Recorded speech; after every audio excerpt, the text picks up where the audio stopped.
अनिरुद्ध शिक्षण प्रसारक संस्थेचे बाल Shivaji English medium school Kankavli आणि मुक्तांगण प्री प्रायमरी स्कूल इयत्ता 10वीची 100% निकालाची परंपरा, अनुभवी व तज्ञ शिक्षक आणि मार्गदर्शक स्टाफ, शास्त्रीय संगीत आणि हार्मोनियम वादन, शास्त्रीय नृत्य, योगशास्त्र, विविध प्रकारचे मार्शल आर्ट खेळांची राज्य आणि राष्ट्रीय स्तरावरील निवडीसाठी तयारी करून घेणारी शाळा, शालेय सहली आणि विविध ठिकाणांना क्षेत्रभेटी, अद्ययावत व प्रशस्त खेळाचं मैदान, आधुनिक व सुरक्षित वाहतूक व्यवस्था, संपूर्ण वायफाय कॅम्पस, नवीन राष्ट्रीय शैक्षणिक धोरणाद्वारे निर्धारित NCERT पूर्व प्राथमिक अभ्यासक्रम, आंतरराष्ट्रीय स्तराचा अभ्यासक्रम, कोडिंग आणि संगणकीय कौशल्य, डिजिटल क्लासरूम, लीड अंतर्गत राष्ट्रीय स्तरावरील स्पर्धा आणि मार्गदर्शन वर्ग.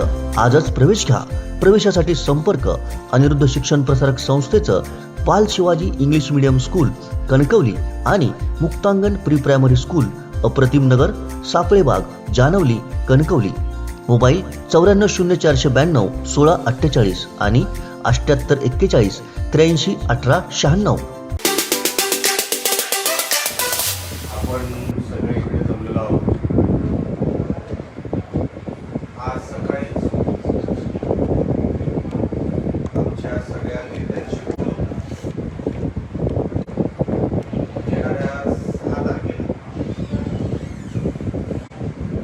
बारसूर रिफायनरीच्या सभागृहात आम्ही मोर्चा काढणार आहोत.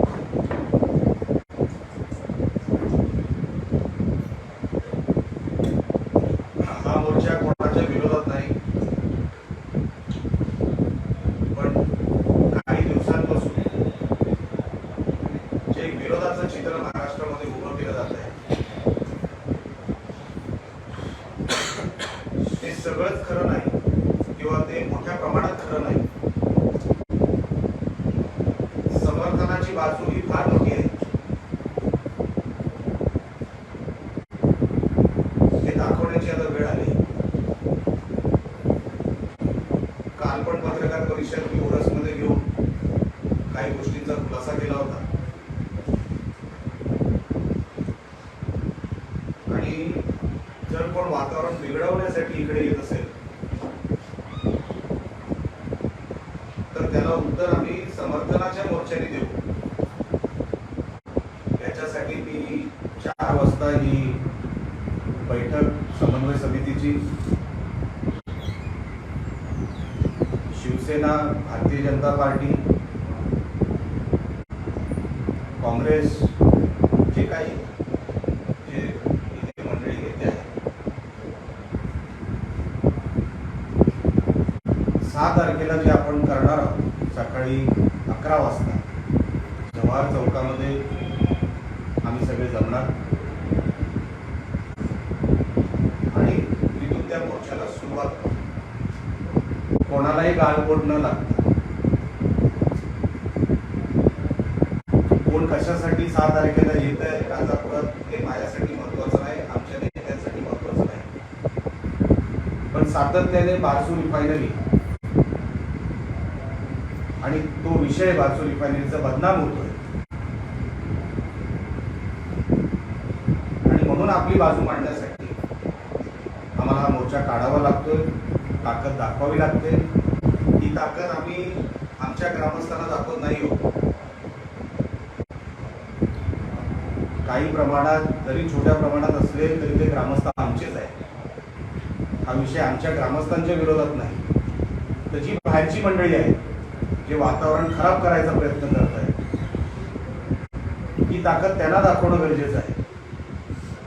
आणि म्हणून मोठ्या संख्येने येणाऱ्या 6 तारखेला सकाळी 11 वाजेपासून आम्ही सगळे जमणार आणि समर्थनाची ताकद दाखवून देणार, जेणेकरून बारसूर रिफायनरी ही किती महत्वाची आहे आपल्या भवितव्यासाठी, आपल्या भविष्याच्या पिढींसाठी, हा दाखवण्याचा आमचा उद्देश आहे. कोणाच्याही विरोधाचा उद्देश आमचा नाही. आणि म्हणून आमचे सगळे तुम्हाला दिसत आहे हे तर कमीत कमी वेळेमध्ये एवढी लोक जमले. सकाळी मी 11 वाजता ही मीटिंग बोलवली, 4 वाजता मीटिंग सुरू केली आणि एवढ्यात ही सगळी लोक इकडे जमली, याच्यावरूनच बारसू रिफायनरी बद्दलची उत्सुकता ही किती आहे. या कमी कालावधीमध्ये पण जर एवढी लोक जमू शकतात फक्त एका मेसेजवर, तर आपण येणाऱ्या 6 तारखेला काय होईल याचा अंदाज आपण लावू शकता. पण तुमच्या अंदाजाच्या पलीकडे ती गर्दी येईल समर्थनाची, एवढं मी तुम्हाला शब्द देतो. आपल्याला ह्या विषयावर कुठलेही प्रश्न असतील आपण विचारू शकतो. मोर्चाचा रूट काय असणार आहे आणि कोण कोण नेते सहभागी होतात? आमचा प्रयत्न आहे सन्माननीय फडणवीस साहेब ह्या मोर्चामध्ये येतील. आमचा प्रयत्न आहे, त्यांचं जसं कन्फर्म होईल तसं आम्ही तुम्हाला सांगू. सन्माननीय राणे साहेबांना आणण्याचा आमचा प्रयत्न आहे. नितेश राणे आहे, सन्माननीय उदय सामंत आहेत, प्रमोद जठार आहेत, असे सगळे नेते अजून आमदार खासदार याच्यामध्ये ऍड होतील. सगळे म्हणजे जवळपास खरगच्च होईल आणि जव्हार चौकात जमायचं आहे आणि जिथे आता परवानगीच्या ग्राउंडची जिथे मिळेल तो रूट असेल आमचा.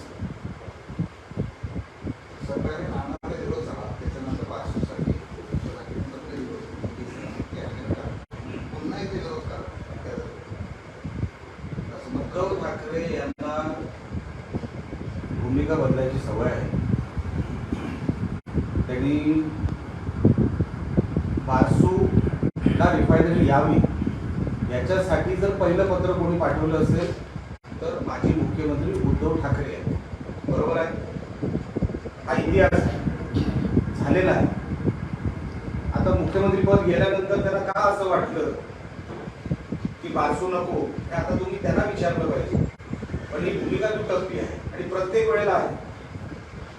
आजचा विषय उद्धव ठाकरेंचा नाही. मी कालच उदाहरण दिलं, सिंधुदुर्गाला जे एअरपोर्ट येत आहे किंवा झालं जे एअरपोर्ट उद्घाटन झालं हे त्यांच्या कार्यकाळात असं ते साकार झालं. विरोध करायला पण त्यांची संघटना होती. जे खासदार विनायक राऊत आहेत हे विरोधासाठी एअरपोर्ट न यावा ह्याच्यासाठी जर कोण आंदोलन करत होतं तर ते विनायक राऊत करत होते. त्या लेवलची ही लोक आहेत ज्यांना एअरपोर्टही नको होता आपल्या जिल्ह्यांमध्ये. म्हणजे असे जर राज्यकर्ते किंवा राजकारणी लोक आले तर तुम्ही त्यांना त्यांच्याकडून काय अपेक्षा ठेवता. म्हणून आमची उद्धव ठाकरेंकडे कसली अपेक्षा नाही. आम्हाला आमच्या भविष्याच्या पिढीसाठी हा प्रकल्प उभा करायचा आहे. उद्धव ठाकरे आमच्यासाठी महत्वाचे नाही, त्यांना आम्ही किती सुद्धा त्यांची करत नाही. म्हणून ते येतील जातील आम्हाला काही फरक पडत नाही. हे भविष्याच्या पिढीसाठी आम्हाला प्रकल्प उभा करायचा आहे, तो आम्ही करतो. स्थानिक आमदार राजेश साळवी हे सुद्धा वेगळी भूमिका पूर्वी त्यांचं समर्थन होतं. आता असं म्हणतात की आता उद्धव ठाकरे जे आम्हाला आदेश देतील त्याचं आम्ही पालन करू अशा प्रकारचं वक्तव्य राजेश साळवी यांचं होतं. बघा, राजेश साळवी वेळोवेळी आपली भूमिका बदलत असतात. ते किती शिंदे साहेबांच्या जवळ आहे, काय काय चर्चा अँटी चेंबरमध्ये झालेल्या आहेत हे मला दोन उघड्यांना लावू नका. आणि तो आजचा विषय देखील नाही. कारण का जसं मी सांगितलं, जर उद्धव ठाकरेच आमच्यासाठी महत्वाचे नाही तर राजन साळवी तर म्हणजे काय त्यांची काय किती सुद्धा विषय काय आहे. राजन साळवींनी भूमिका बदलली, त्यांना जे काय करायचं ते आम्हाला काय थांबवणार. आम्हाला उद्धव ठाकरे काय थांबवणार. आम्ही आमच्या समर्थनाचा विषय घेतो. त्यांनी भूमिका का बदलली आहे तुम्ही राजन साळवीला विचारा. आणि कोण राजन साळवी, काय योगदान आहे त्याचं. तो चॅलेंज करतो, अरे भाई तुझं योगदान काय, कोण आहे तू. अरे तुझ्यासारखे फडतूस आमदार आपले असे अनेक जिरवले लोळवले. म्हणून आमच्या नादात पडू नको. पहिले एक भूमिकेवर ठाम राहा आणि मग राणेंना चॅलेंज करायची तुझ्या सारख्याचा आमच्या आजूबाजूचे निपटते. तो आमच्यापर्यंत आला देखील नाही. राजन साळवी हा विषय माझ्यासाठी महत्वाचा नाही. कोण आहे तो मी तर त्याला दखल सुद्धा देतो. आमच्यासाठी विषय महत्वाचा आहे की बारसूला रिफायनरी उभी राहिली पाहिजे, हा विषय आमच्यासाठी महत्वाचा आहे. साहेब खरं तर 6 तारखेला उद्धव ठाकरे पण येत आहेत आणि त्याच दिवशी आपला मोर्चा आहे. त्याच दिवशी नेमका मोर्चा काढण्यामागचा उद्देश काही का नाही काढावं. जर 7 तारखेला काढला असतं तर तुम्ही काय म्हटलं असतं. विषय तारखेचा नाही. आम्हाला असं वाटतं की आम्हाला समर्थनाची ताकद दाखवली पाहिजे. विरोधक काही जरी जमत असतील तर मीडियावालेच तुम्हालाच ताकद कळेल ना की ही समर्थनाची ताकद आहे आणि ही बघा विरोधाची किती कमी ताकद आहे. हे केव्हा तुम्हाला चित्र दिसेल जेव्हा ते समोरासमोर किंवा त्याच दिवशी जेव्हा ते ताकद दाखवायचा प्रयत्न करते. म्हणून मी तुम्हाला सांगितलं आम्हाला गरज नव्हती. हे त्यांनी उगाच वातावरण बिघडवण्यासाठी हा जो काही प्रयोग केला तो कोकणासाठी योग्य नाही. ही लढाई कोकणासाठी लक्षात ठेवा. ज्या उद्धव ठाकरेंनी 2.5 वर्षामध्ये मुख्यमंत्री असताना कोकणाचा पैसा मुंबईकडे वळवला, घरपट्टीचा विषय ग्रामपंचायतीला खर्च करू दिला नाही, तो सगळा करोनाचा कारण सांगून त्यांनी तिकडे वळवला. असे मुख्यमंत्री 2.5 वर्षासाठी महाराष्ट्रात होते. कोकणाने त्यांना बरोबरून दिलं, पण उद्धव ठाकरे मुख्यमंत्री झाल्यानंतर कोकणाला काहीच दिलं नाही. हे आमचं दुःख नाही. म्हणून त्या माणसांनी कोकणावरचं खोटं प्रेम आम्हाला दाखवू नये. त्यांनी यावर त्यांचा विरोध काय असेल तो दाखवा. आम्ही समर्थनाच्या भूमिकेत आहोत. आमची ताकद आम्ही दाखवा. साहेब 6 तारखेला स्थानिक बाजू परिसरात ते समर्थक किती जमतील? कारण असा अनुभव आहे की बऱ्याच वेळेला कमी प्रमाणात तर असतात. तुमचा अनुभव मला या तुमच्या अनुभवाचं मी उत्तर देऊ इच्छितो. किती जमतील स्थानिक? मी तुम्हाला काय तुम्ही चित्र बघा. त्या दिवशी चारही बाजू समर्थनाचीच बाजू तुम्हाला दिसतील, समर्थनाचेच झेंडे तुम्हाला दिसतील. हे मी तुम्हाला खात्रीला सांगतो. सर काल तुम्ही बारसूमध्ये घातपात असं ते वक्तव्य केलं होय. होतं इलेक्ट्रिक स्पोर्ट. होय. त्याच्यावर खासदारांनी आता राऊतसाहेबांनी आता असं म्हटलंय की त्याची उच्चस्तरीय चौकशी झाली. हो, मीच मागणी केली आहे. राऊतांनी मागणी करायची गरजच नाही. आम्हीच मागणी केली आहे की ह्याच्यावर हे झालं पाहिजे, इन्क्वायरी लागली पाहिजे आणि ह्याच्या मागे कोण. आणि मी कालही बोलता बोलता असं बोललो होतो, हे आपले नाही आहेत स्थानिक कोण, हे बाहेरची जी काय मंडळी बाहेरून जी काय ढवळाढवळ करते ना, ही ती लोक आहेत. विनायक राऊतांना अनेक गोष्टी उशिरा कळतात किंवा कळत नाही. पण मी तुम्हाला सांगतो, हे जे काय मागून जे काही चाललंय ना, काही गोष्टी ज्या आणल्या जातात, माझ्याकडे जी माहिती आहे ती पोलिसांनी मला कधी विचारावी. मी SP साहेबांना बोललोय, सन्माननीय गृहमंत्र्यांना, सन्माननीय फडणवीस साहेबांना मी सांगणार. त्याच्या पलीकडे जाऊन इन्क्वायरी लावावी आणि ह्याच्या मागे कोण आहे याचा शोध घ्यावा. राऊतांनी कशाला सांगितलं पाहिजे, मीच सांगितलं त्याच्यावर. आदित्य ठाकरे असे म्हणाले की भारतामध्ये बेरोजगारी वाढत आहे, महाराष्ट्राचे प्रकल्प बघा ज्यामध्ये गेलेले आहेत, युवकांनी संघटित व्हा. पहिलं मला असं वाटतं आदित्य ठाकरेंनाच काहीतरी रोजगार नाही, तेच बेरोजगार आहे. मला त्यांचा उदरनिर्वाहाचं साधन काय मला माहित आहे का? तुम्हाला माहिती आहे का? काय उद्धव ठाकरे आपले आदित्य ठाकरे स्वतः बेरोजगार आहेत. काय उद्योगधंदे त्यांच्याकडे? असं कुठलं हॉटेल आहे काय किंवा अशी कुठली इंडस्ट्री फॅक्टरी आहे ती ठाकरेंची? अहो, जे स्वतः बेरोजगार आहे ते दुसऱ्यांना काय संघटित करतात? साहेब कोकण म्हटलं की सगळ्याला विरोध, प्रकल्पांना अशी एक ओळख झाली. ही ओळख तुम्ही यातून पुसण्याचा प्रयत्न करणार आहात. बघा साहेब, मी तुम्हाला काय बोललो, त्याच्यामध्ये मी एकही विरोधकावर टीका केली नाही. फक्त राजन साळवेंनी माझ्यावर टीका केली म्हणून मी त्याला उत्तर दिलं. मला विरोधकांशी घेणं देणं नाही. एक चांगली मोठी इंडस्ट्री जर इकडे येते, ज्याच्याने उद्योगधंद्याला चालना मिळेल, अनेक जोडधंदे उभे राहते. उद्या त्या प्रकल्पाच्या जो काय ऑपरेटर आहे त्याला सांगून इथे चांगली शाळा येईल, चांगलं हॉस्पिटल येईल, अनेक त्याच्यामध्ये मंदिरांची काम, अनेक त्याच्यामध्ये जोडधंदे उभे राहतील. स्किल अकॅडमी उभी राहील, त्याच्यामध्ये प्लंबर उभे राहतील, इलेक्ट्रिशियन, फिटर उभे राहतील. हे आपलं नको आहे का? अच्छा, जामनगरला कोकणाचाच आंबा गेला, जामनगरला आंबा एक्सपोर्ट व्हायला लागला. तिथे तर रिफायनरी आहे, 23 मेट्रिक टनची रिफायनरी आहे जामनगरला. पण तिकडच्या आंब्याला का नाही होतो काय? परवा पण 11 वाजताची बैठक लावली गेली, त्याच्यामध्ये कलेक्टर साहेब आले, SP साहेब आले, विरोधकही आले, समर्थकही आले. प्रॉब्लेम झाला काय? काही नाही, चर्चा झाली. म्हणून मी सांगितलं ग्रामस्थांना चर्चा करायची आहे. ते जे बाहेरून जे काही धुडगूस घालतायत ना, त्यांच्यावरती लक्ष ठेवा असं मी पोलिसांना सांगितलं. कारण हे बाहेरून चाललंय सगळं, आपली लोक नाही त्याच्यात. म्हणून एक चांगली इंडस्ट्री उभी राहावी, उलाढाल कोकणाची वाढावी. आपण सगळं निसर्गावर अवलंबून आहोत. जास्त काळ निसर्गावर अवलंबून राहता येत नाही. म्हणून एक चांगली व्यवस्था उभी राहावी हा आमचा प्रयत्न आहे. बेरोजगारीला काहीतरी इकडे हे राहावं, बेरोजगारी होऊ नये म्हणून आमचा हा प्रयत्न आहे साहेब. म्हणून मैदानात उतरतो आणि आम्हाला त्याच्यात यश मिळेल.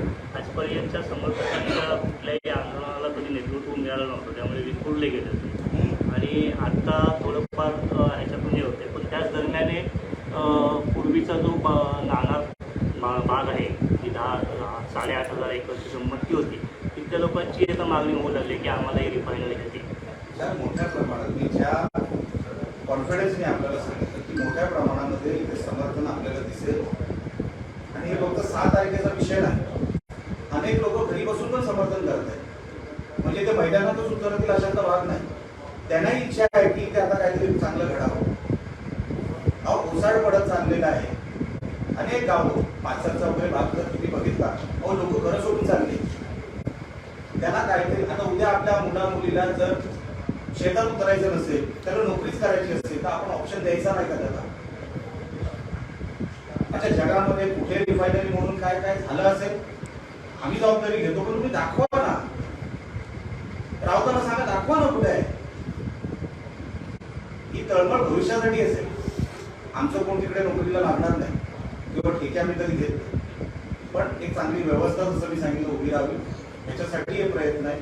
संघटित आपण बऱ्यापैकी आहोत. आता तुम्हाला तेच सांगितलं एवढ्या कमी काळामध्ये एवढं चित्र उभं राहील एक 4 तासामध्ये. उद्याचं 6 तारखेचं चित्र कसं असेल ते तुम्हाला दिसेल. डिफॉल्टरच्या एकूणच उभारणीमध्ये किंवा प्रवासामध्ये राजकीय इच्छाशक्तीचा अभाव दिसतो. आता राणेंची जी इच्छाशक्ती, राजकीय इच्छाशक्ती ही रिफायनरीला अगदी शेवटापर्यंत घेऊन जाईल. आमचा प्रयत्न आहे. आमचा प्रयत्न आहे इथे एकटा राणे हा विषय नाही. सगळेच नेते याच्यामध्ये आज उतरलेले आहेत मैदानात. सगळ्यांची इच्छाशक्ती लागणार. एकाची दुसऱ्याची असं नाही, सगळ्यांची इच्छाशक्ती लागणार. आणि जैतापूरमध्ये राणेंची इच्छाशक्ती काय होती आम्ही त्या काळामध्ये ती इंडस्ट्री उभी राहावी म्हणून आम्ही प्रयत्न केले. ते यशस्वी तेव्हा झालं नाही. काही गोष्टी तेव्हा विचित्र घडल्या. प्रयत्न आहे पण प्रयत्न होता. आता ह्याच्यातून जो काय मार्ग आपल्याला काढायचा आहे तो सगळ्यांना एकत्र घेऊनच मार्ग निघेल एवढं मला माहिती. सर राजापूर वासियांना मागील काही म्हणजे वर्षापासून पडलेला एक प्रश्न आहे. केंद्रातून हा प्रकल्प इथे आला राजापूरमध्ये, त्यावेळेस आनंद गीते साहेब आणि विनायक राऊत यांच्या संमतीने इथे आला. तर त्यांच्या संमतीने इथे हा प्रकल्प आल्यानंतर आता विरोध का? तुम्ही ज्या व्हिडिओचा उल्लेख करताय तो व्हिडिओ मी बघितला. तेव्हा रिफायनरीची सुरुवात जी आपण म्हणतो इथे साहेबांच्या बाजूला होते.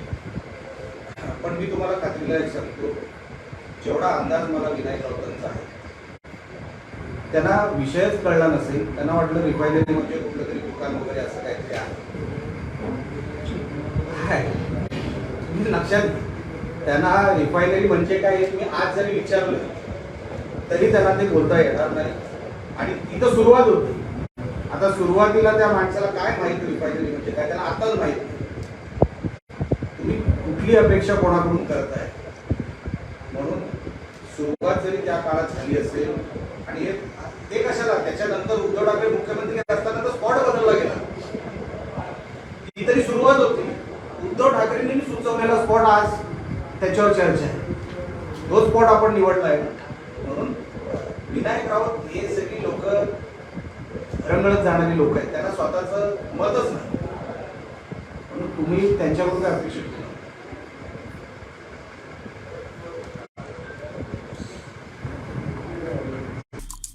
आमचे दिवसभरातले सर्व अपडेट्स, ताज्या घडामोडी आणि थेट लाईव्ह पाहण्यासाठी सबस्क्राईब करा, लाईक करा कोकणचं नंबर 1 महा चॅनल कोकण 7 लाईव्हचं YouTube चॅनल.